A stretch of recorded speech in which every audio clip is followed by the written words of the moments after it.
Hello, and welcome to the C3Method Podcast with your host, Robert Polenic. Our goal is to educate you on everything health and fitness related with a clear, concise, and customized approach. We want you to know what you need to know and how to apply it in a way that fits you best.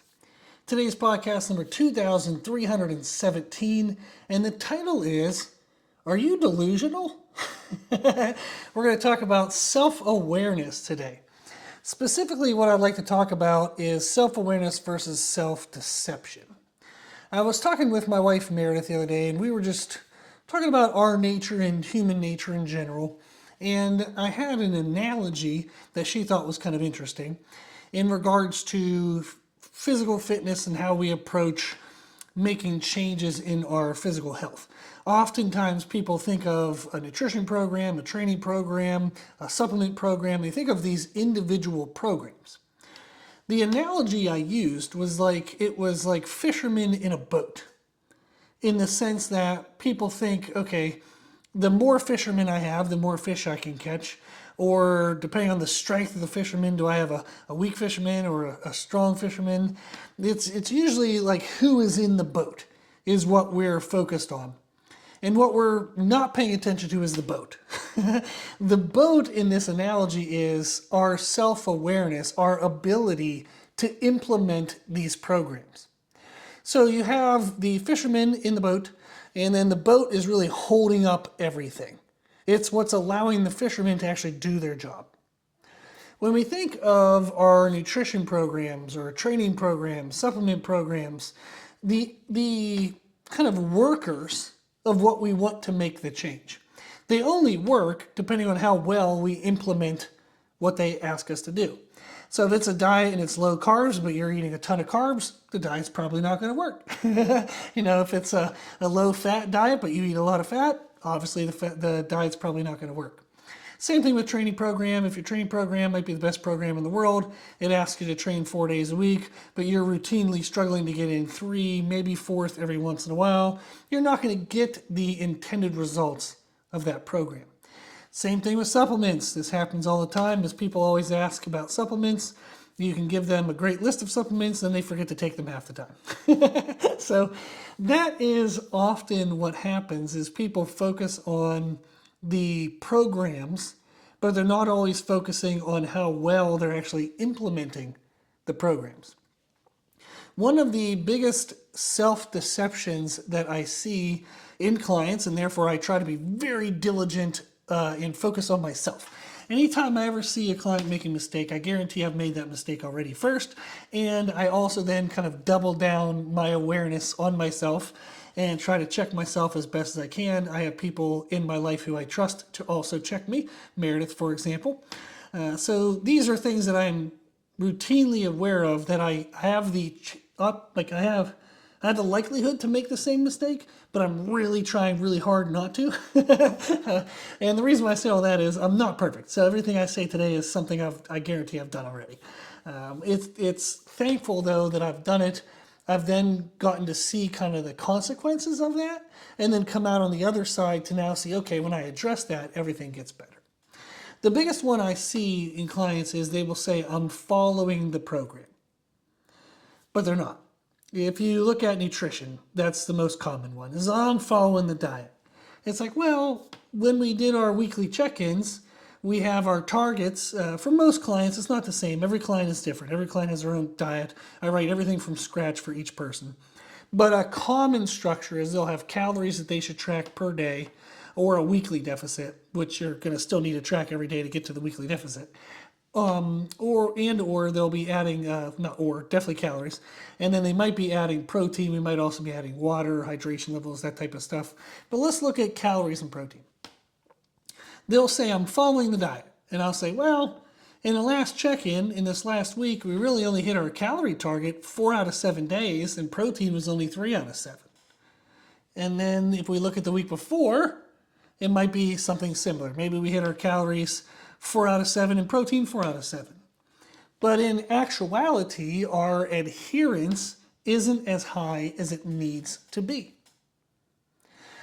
Typically, what I ask people to do is in a 14-day span, so 2 weeks, we try to hit our targets, whatever the targets are, however many we're tracking, whatever they are, we want to hit them all at least 10 out of 14 days. If we're doing it 10 out of 14 days, that's usually a high enough level of adherence to see if those targets are producing the outcome we want. And if not, we would then know to modify those targets. If they're less consistent, less adherent than 10 out of 14 days, you really don't know what the targets are doing because they're not really actually hitting the targets. They're too inconsistent. We don't know what we're getting is coming from what because they're not doing the targets. We have to then say, okay, well, we know what we should be aiming for, but what's the average calories that we're actually doing? What's the average protein that we're actually doing? We see that those are different than the targets. There's really not a need for us to adjust the targets unless we're reducing them to make it more easy for the person to reach them. But often they'll say, for example, if somebody's doing low carb diet, they'll be like, maybe I need to switch to intermittent fasting. And it's like, no. We're not adherent to the low carb. If we don't address the baseline underlining concepts of adherence, it won't matter what you switch to, whether you switch to intermittent fasting, keto, blah, blah, blah, blah, blah, blah, blah. Whatever you switch to, if we're not adherent to the first diet, we need to figure out why, so that way we can be adherent to whatever the next diet is. When people jump from diet to diet to diet to diet to diet, and they find that they're on their third, fourth, fifth diet structure, it's probably no longer the diet that's really the problem, it's our adherence to the diet. So they're going to say, I'm following the diet. And it's like, nah, you feel the pressure of the diet. You feel the pressure of making good decisions. And good being whatever allows us to hit our targets and follow the diet structure. But we feel the pressure of the diet, but we're not actually following the diet. This is helpful whenever I do their weekly journals and we do our reviews. I'll then highlight each day, maybe over the last 14 or even 28 days, and this is pretty aggressive. Stick with me. Usually by the time I do this, we've built up a really good rapport and they know I'm not a complete jerk and actually do care about them. But I'll list their targets that they're aiming for. So if it's calories and protein, I would list their calories and protein per day for the last 28 days. I would highlight it in green if they were within our targets. I would highlight it in red if they were not. And unfortunately, what we then see is usually they'll be like, holy crap, out of 28 days, I maybe had 12 or 14 were correct. That is what I need to focus on. Not, hey, do we need to increase our protein or do we need to decrease calories? It's like, we're not following anything. You can adjust whatever the hell you want. If we're only 50% adherent, it doesn't matter what we adjust it to. We can, eat 30 apples a day. It wouldn't matter what the heck we said. We're not doing any of the things we're saying. So we need to figure out what are we doing and why are we doing these things and how can we adjust. This is why in our consultation process, we would go through the biggest friction points that the person faces. That's usually the first thing I cover once we say hello. We would say, okay, hey, hello, let's talk about why we might be struggling to reach our goals. We talk about struggle with time, like not having enough time. We talked about this actually in last week's podcast, if you want to check that out. There's a ton of reasons why people struggle with adherence. We want to identify the biggest ones for that person, find our game plans, our systems, for how we can overcome those challenges to increase our adherence. We want to address our ability to adhere to a program before we even bother writing the program. That is why in our consultations, that's the order that we go through. We actually focus on adherence and building our systems to follow a program, and then actually write out the program. That structure works extremely well. It has skyrocketed the overall outcome and results and experience for the clients as I've been implementing those changes more and more over the years. The more that we focus on systems, that seems to be making the biggest impact for people. But that's the kind of first level of delusion that I usually see, is somebody will feel the pressure of the diet.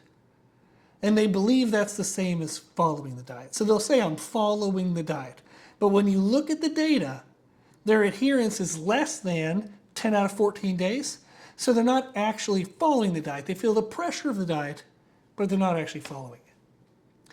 Another example that I'll see is if somebody is very data driven, they're very, very numbers oriented. and they're struggling with adherence.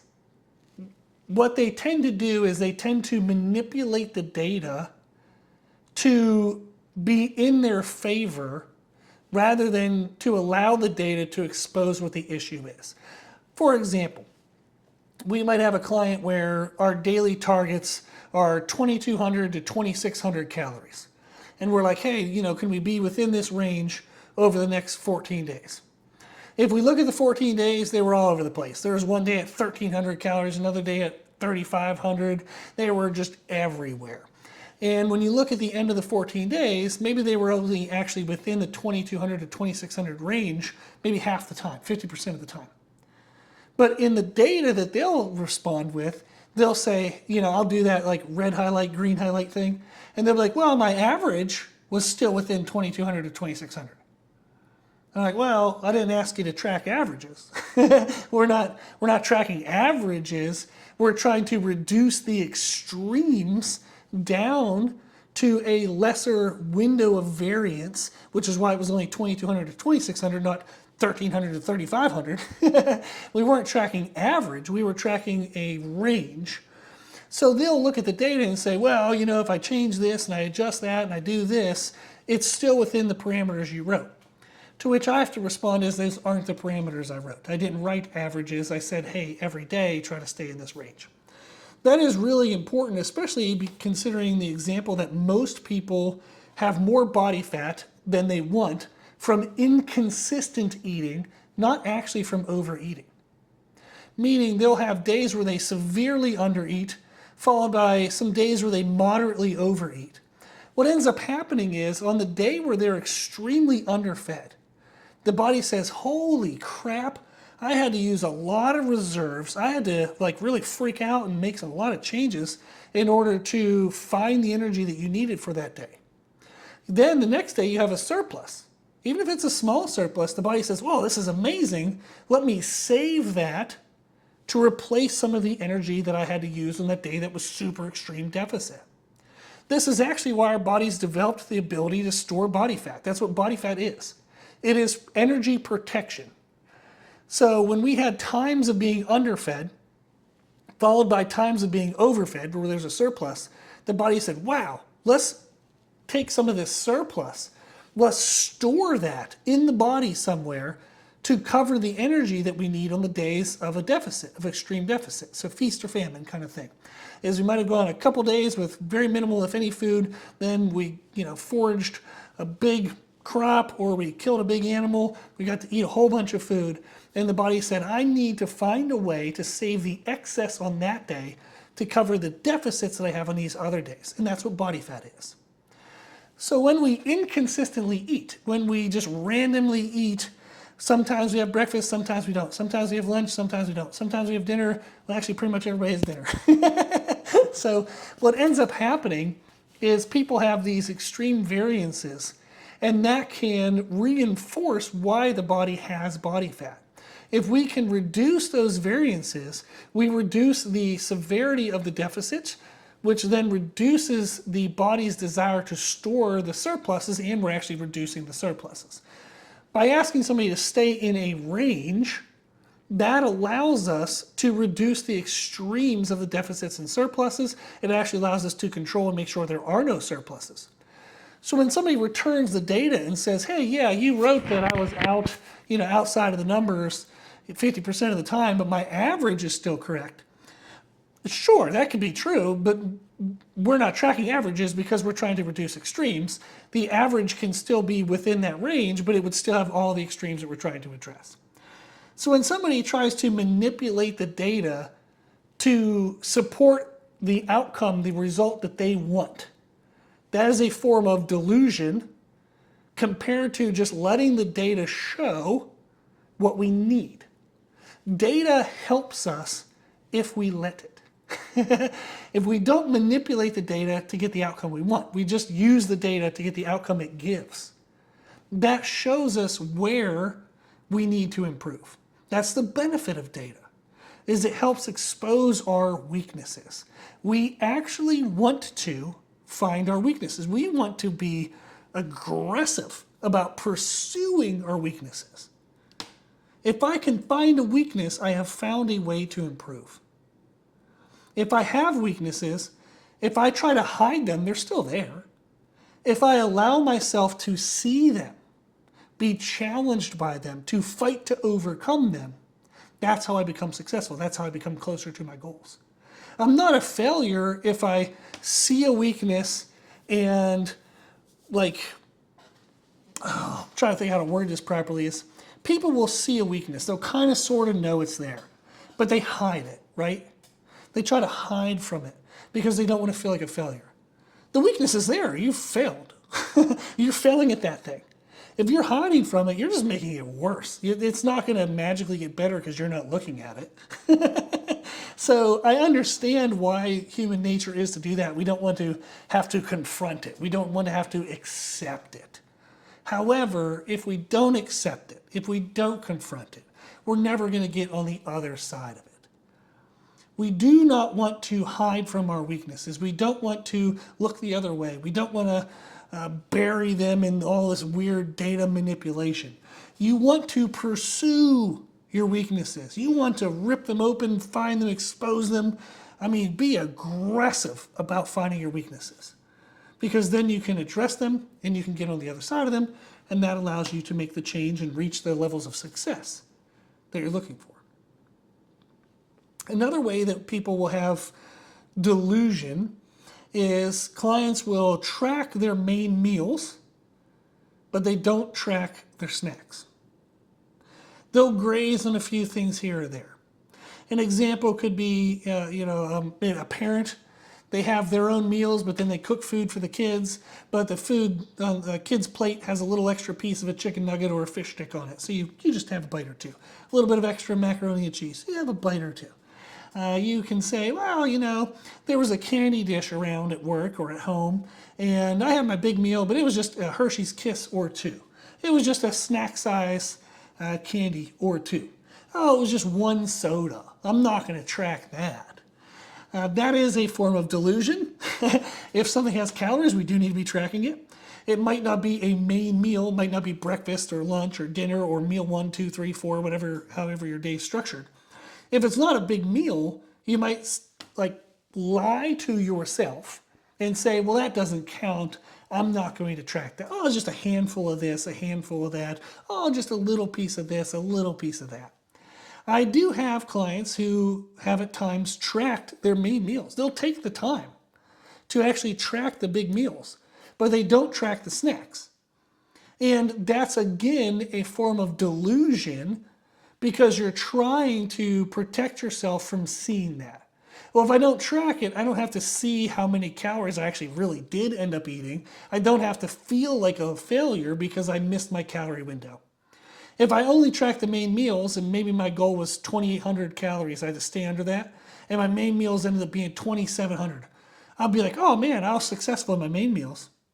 That sounds a lot better than I screwed the day up because I had my main meals plus all these snacks. I really need to control these snacks. Why am I having these snacks? Maybe I need to address and figure that out, right? People would rather say, oh, I hit the numbers except for these things. And they usually don't even say that second part. They're like, oh, I got the numbers right. And then I talk with them, we figure things out, and we find out like, oh, I got one client. They were dieting for a powerlifting competition. They had to get to a weight class. And we had started months ahead and things weren't working. And I was like, what's going on?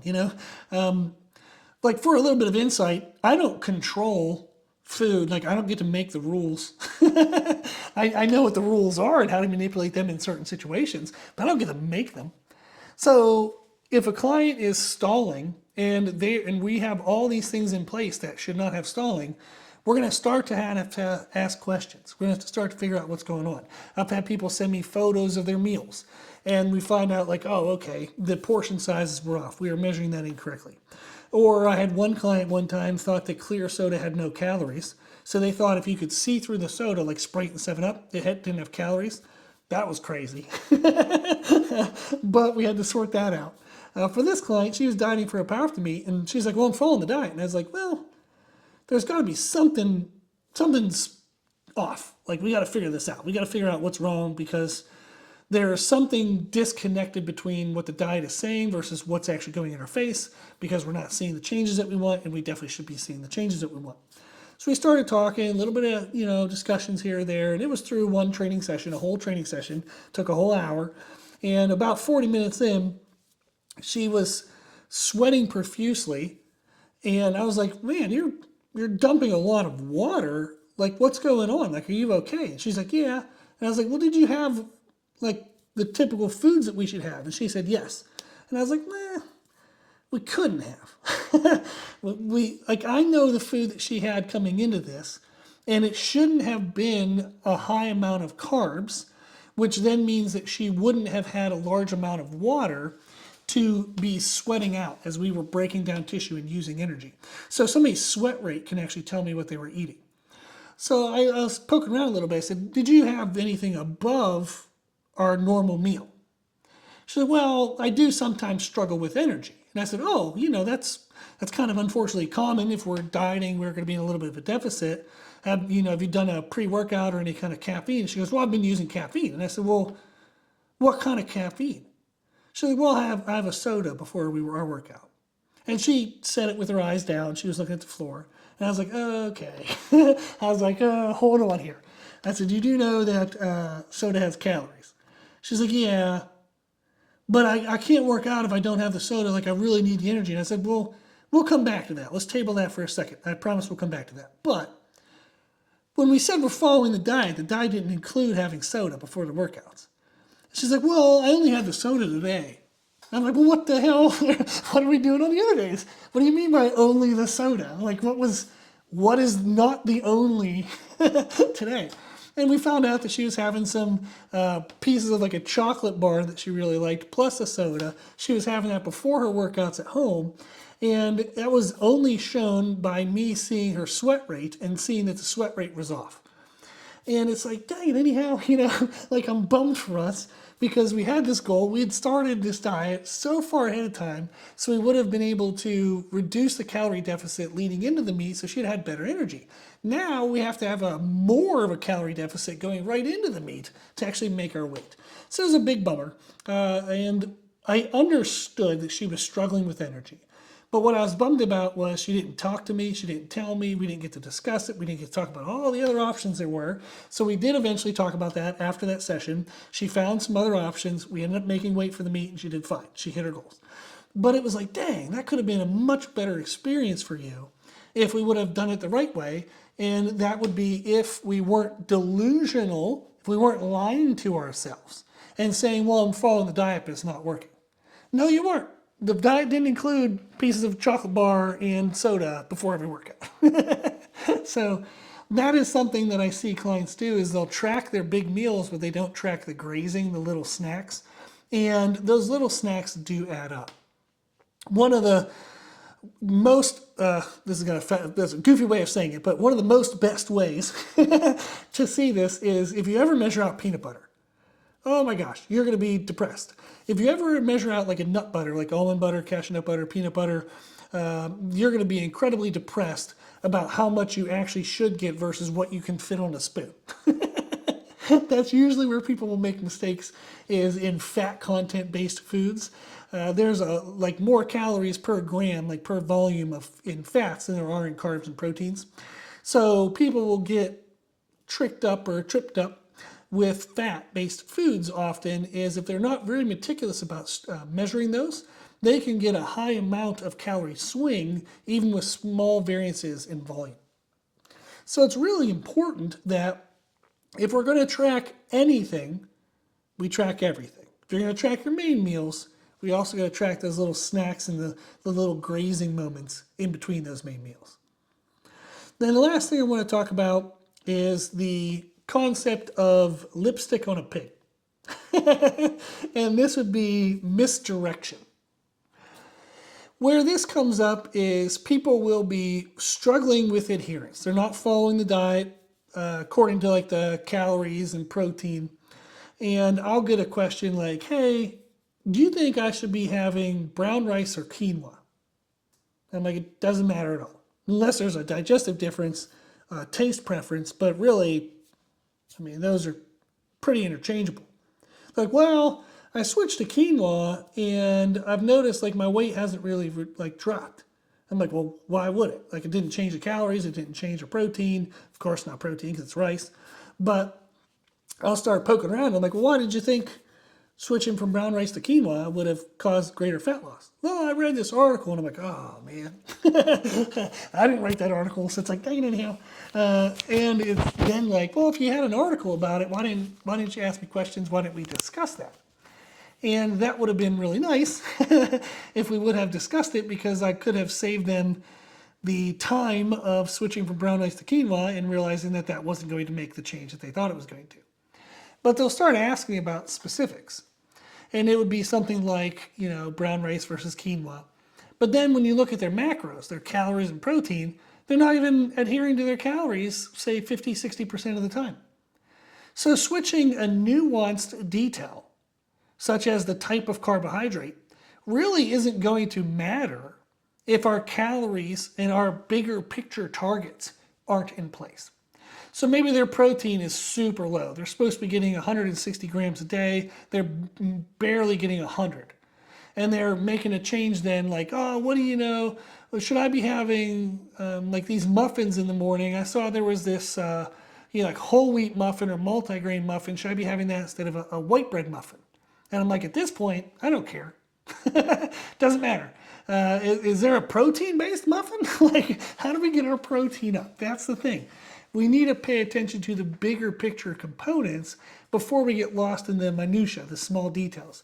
But people love the small details because it's easier to switch from brown rice to quinoa than it is to say, okay, why am I 300 calories over every single day? How do I address that?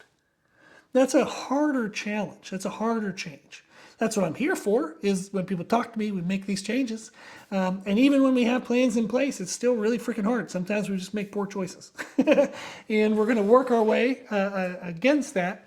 But it's just, the goal is, through the entirety of the podcast, if you've listened this far and watched this far, is that commonly what I'll see is people focus on what they should be doing, but they're not actually focusing on whether they're really doing it.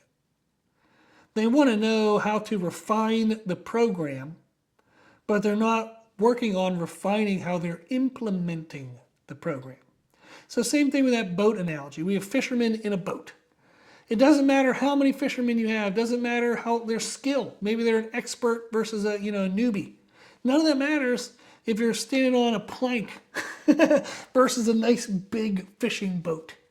The boat is what's important. Like, that matters a lot because it carries the fisherman. You can have the best fisherman in the world, but if he's trying to swim while fishing, that's not going to work. He needs to be in a boat. We can have the best programs in the world, but if we don't have the self-awareness to pay attention to whether or not we're implementing them and how well we're implementing those programs, they're not going to work.